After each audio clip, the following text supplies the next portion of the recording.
A ver, las tácticas del mercado cambian. La tecnología ni te cuento cómo evoluciona. Pero ¿sabéis qué? Hay algo que sigue siendo exactamente igual que hace un siglo: la psicología humana. Y hoy vamos a meternos de lleno en esa idea, de la mano de uno de los especuladores más legendarios de la historia, Jesse Livermore. Y aquí está la pregunta del millón. Imaginemos esto. Todos los datos, todos los análisis apuntan en una dirección, pero la acción del precio, lo que Livermore llamaba la cinta, empieza a contar una historia completamente diferente. ¿A qué se le hace caso? Bueno, pues para intentar responder a eso, vamos a sumergirnos en una de las operaciones más alucinantes de Livermore. Una que tiene que ver con una empresa llamada Tropical Trading. Y es una historia real, que nos va a enseñar su método a la perfección. Vamos a ponernos en situación. El mercado en general estaba bastante flojo, con pinta de que iba a haber una buena corrección. Y para colmo, el sector de esta empresa de Tropical Trading estaba fatal, con unos resultados de negocio malísimos. Vaya, que todos los números, toda la lógica, gritaban una cosa: esta acción se va a pique. Así que Livermore, pues siguiendo la lógica, decide ponerse corto. Su plan: vender 10.000 acciones. Y al principio, oye, todo va como la seda. Su venta mete presión y el precio, efectivamente, empieza a bajar. Parecía la operación del libro, vamos. Pero es justo aquí donde la cosa da un giro de guión. Aquí es cuando pasamos del análisis frío a la pura intuición, a saber leer lo que pasa en el mercado en tiempo real. Y esto, precisamente, es lo que hacía a Livermore diferente. Y de pronto nota algo raro. A pesar de que todo apuntaba hacia abajo, la forma en que se estaba comprando la acción cambió de repente. Ya no eran compras pequeñas, dispersas, no. La cinta le estaba chivando que había una compra fuerte, con intención, casi agresiva. Algo ahí no cuadraba. El razonamiento de Livermore fue sencillo, pero absolutamente brillante. Se paró a pensar: a ver, un momento. La gente que está dentro de la empresa, los que más saben, ¿están comprando justo ahora? Era evidente que tenían que saber algo que el resto del mundo ignoraba. Como él decía, no eran asnos ignorantes ni filántropos, no estaban regalando su dinero. Y aquí viene el momento clave. En lugar de encabezonarse con su análisis, le hizo caso a la cinta. E hizo dos cosas que poquísima gente se atrevería a hacer. Primero, cerró toda su posición corta, asumiendo una pérdida. Y segundo, le dio la vuelta por completo a la tortilla y se puso largo. Acababa de apostar en contra de su propio plan. El resultado, pues fue una auténtica locura. La acción no es que subiera, es que explotó hacia arriba. Se disparó por encima de los $200 y se convirtió en la sensación de Wall Street ese año. Livermore no solo se libró de una pérdida que habría sido tremenda, sino que se embolsó un beneficio gigantesco. ¿Y todo por qué? Porque supo leer la historia que contaba la cinta, no los titulares de los periódicos.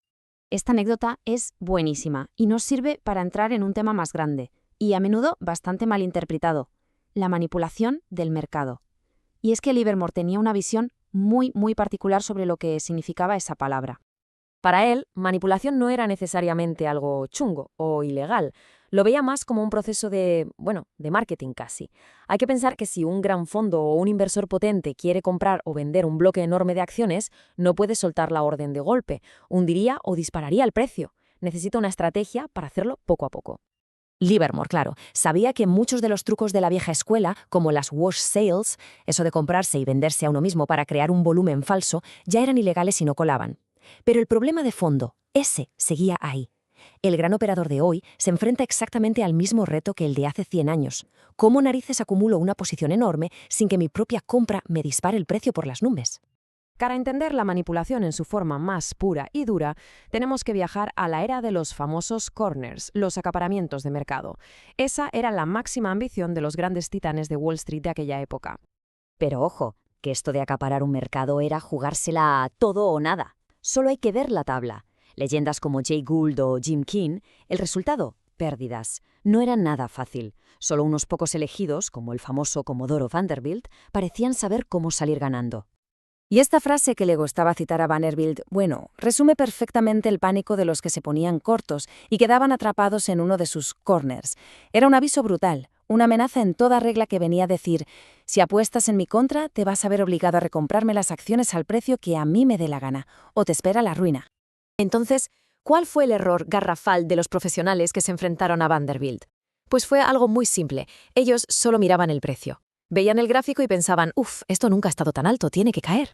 Pero Vanderbilt, él no veía el precio, él veía el valor real y la importancia estratégica que tenía su compañía. Jugaban a juegos completamente distintos. Y todo esto nos lleva, al final, a la idea central de Livermore, a la tesis que conecta el pasado, el presente y seguramente el futuro. A pesar de todos los cambios en las reglas y en la tecnología, hay un factor que simplemente no cambia. Esta metáfora es potentísima. Es como en la guerra. Las armas pueden pasar de ser arcos y flechas a ser drones, pero los principios de la estrategia, el engaño, la sorpresa, la logística, esos son eternos. Pues en el mercado pasa exactamente lo mismo. Y estas son las fuerzas que lo mueven todo, las de siempre. El miedo, que convierte una pequeña caída en un pánico absoluto. La esperanza y la codicia, que son el combustible de cualquier burbuja. Y sobre todo, esa ingenuidad y ese deseo tan humano de conseguir dinero fácil. Esos son los verdaderos motores del mercado, hoy igual que en la época de Livermore. Esta cita final lo resume todo a la perfección. La clave no es intentar adivinar el futuro con una bola de cristal, es entender que la naturaleza humana, con toda su irracionalidad, es sorprendentemente predecible. La historia no se repite exactamente igual, pero los patrones de comportamiento humano, esos, desde luego que sí. Así que, al final, la reflexión que queda es esta. Hoy tenemos herramientas increíblemente potentes, datos al instante, pero ¿hemos cambiado nosotros, los jugadores? ¿O seguimos siendo esclavos de las mismas emociones de siempre? La próxima vez que el mercado se ponga en movimiento, la pregunta es la misma que hace un siglo. ¿Estamos reaccionando por miedo y codicia? ¿O estamos, como hacía Livermore, leyendo con calma lo que la cinta nos está contando de verdad?